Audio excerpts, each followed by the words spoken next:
وصلى الله على نبينا محمد وعلى آله وأصحابه أجمعين أما بعد.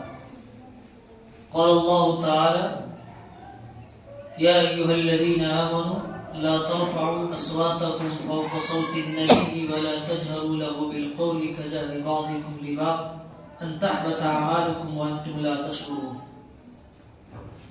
اس سے پہلے بھی سورہ حجرات کی کچھ آیت کریمہ اور اس کا معنی مفہوم بیان کیا گیا تھا. یہ بھی سورہ حجرات ہی کی آیت ہے، آیت نمبر 2.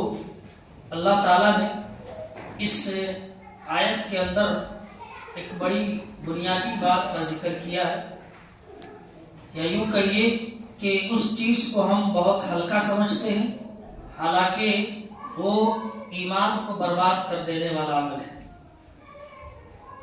اللہ تعالیٰ کہتا ہے: اے ایمان والو، اپنی آواز کو نبی کی آواز پر بلند نہ کرو، یا اپنی آواز کو نبی کی آواز سے اونچی نہ کرو، ایسے جیسے تم ایک دوسرے سے آپس میں بات کرتے ہو. جب آپس میں گفتگو کرتے ہو تو اس طریقے سے یہاں بات نہ کرو. اس کا نقصان یہ ہوگا: ان تحبط اعمالکم وانتم لا تشعرون، تمہاری نیکیاں برباد ہو جائیں گی، تمہیں پتہ بھی نہیں چلے گا. اب اس آیت کی روشنی میں سب سے پہلی بات یہ ہے کہ جب یہ آیت نازل ہوئی تو خلیفہ اول حضرت ابوبکر صدیق رضی اللہ تعالیٰ عنہ آئے اللہ کے رسول کے پاس اور کہا: اے اللہ کے رسول، میری جان آپ پر قربان ہو، یا خدا کی قسم کہ جس اللہ تعالیٰ نے آپ کے اوپر اس قرآن کو نازل کیا ہے، میں آپ سے جب تک زندہ رہوں گا سرگوشی کے انداز میں بات کروں گا. سرگوشی کہتے ہیں جیسے 2 آدمی 3 آدمی بیٹھے ہیں، ایک آدمی کان میں دھیرے سے کچھ کہتا ہے، اسی کو کہتے ہیں سرگوشی کرنا. سامنے والے کو سنائی نہ دے، چپکے سے کان کو کہہ دیا یا ایسے کہہ دیا، پتہ نہ چلے، ایک دم ہلکے سے. تو ابوبکر صدیق کہتے ہیں کہ جب آیت نازل ہوئی اور اس کا مفہوم جب ہمیں سمجھ میں آیا تو میں نے اللہ کے رسول سے کہا کہ آج سے میں زندہ جب تک رہوں گا سرگوشی کے انداز میں آپ سے بات کروں گا، دم دھیرے دھیرے بات کروں گا.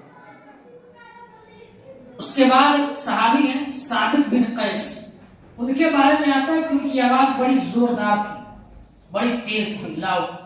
دروگا جی کو دیکھتے ہیں صاحب یہاں بولتے ہیں تو محلہ سناتا ہے. تو کسی کسی کی آواز اللہ تعالیٰ اس کی آواز میں ایک خوبی رکھتا ہے کہ وہ دھیرے بھی بولتے تو لگتا ہے بہت تیز بول رہے. ہمارے گاؤں میں ایک بھائی صاحب تھے، انتقال کر گئے، دھیرے بھی بولتے تھے تو پوری مسجد گن گن کرتی تھی، بغیر مائک کے ہی بولتے تھے. تو یہ کسی کسی کو اللہ تعالیٰ دیتا ہے کہ آواز ان کی زیادہ تیز ہوتی ہے. تو ثابت بن قیس تھے، ان کی آواز ذرا تیز تھی، تو ایک مرتبہ ان سے تھوڑا تیز بلا گیا، اور جب یہ آیت نازل ہوئی تو بالکل غمزدہ ہو گئے، بالکل مغموم ہو گئے، غمزدہ ہو گئے، اور جا کے گھر میں بیٹھ گئے. جب صحابہ کو پتہ چلا تو جا کے پوچھا ان سے، تو صحابہ نے پھر اللہ کے رسول سے کہا کہ ثابت بن قیس ان کی آواز اونچی تھی، اس وجہ سے وہ جا کر کے گھر میں رک گئے ہیں، تو اور وہ یہ سمجھتے ہیں کہ وہ اہل جہنم میں سے ہو گئے. یعنی آواز کا صرف اونچا ہو جانا، اس صحابی کے دل میں یہ خیال پیدا ہوا کہ میں بھی کہیں اہل جہنم میں سے تو نہیں ہو گیا. تب اللہ کے رسول ان کو بلائے، کہا کہ نہیں، تم تو جنت والوں میں سے ہو، تم اہل جہنم میں سے نہیں ہو. اور یمامہ کے موقع سے لڑتے ہوئے وہ شہید ہو گئے. تو اس آیت کریمہ کی نزول کے بعد صحابہ کرام کا یہ عمل تھا کہ وہ بالکل ادب اور احترام سے بیٹھتے تھے اور اپنی آواز کو بالکل دبا دیتے تھے. اب اس آیت سے ہمیں کیا سبق ملتا ہے؟ اس آیت سے ہمیں سبق یہ ملتا ہے کہ جہاں رسول اللہ کی بات ہو وہاں اپنی آواز اتنی اونچی نہ کرے کہ سامنے والے کی آواز دب جائے. جہاں دین کی بات ہو رہی ہو تو ہماری آواز اتنی تیز نہ ہو کہ دین کی بات بتانے والے کی آواز دب جائے، آپ کی آواز اونچی ہو جائے. اور دوسرا کہ ویسے بات نہ ہو جیسے باہر میں دوست سے یا اپنے رشتہ دار سے سماج کے لوگ سے بات کرتے ہیں آپس میں، ایسے یہاں بات کرنے کی گنجائش نہیں جہاں دین کی بات ہو۔ اب اس کا نقصان جو لاسٹ میں بتایا نا کہ تمہارے اعمال برباد ہو جائیں گے، تمہیں پتہ نہیں چلے گا، صرف اس لیے کہ نبی یا اللہ کی بات پر تمہاری بات اونچی ہوئی، تمہاری آواز اونچی ہو گئی۔ قرآن کی بات چل رہی تھی، حدیث کی بات چل رہی تھی، آپ نے کچھ ایسا بولا، کچھ کہا کہ اس کی بات دم گئی آپ کی آواز سے، آپ کی آواز اونچی ہو گئی، تو یہ اونچی کرنا آواز اللہ اس کے رسول کی بات پر، یہ بھی اعمال کے برباد ہونے کا بہت ذریعہ ہے، جیسا کہ صحابہ کے عمل سے پتہ چلتا۔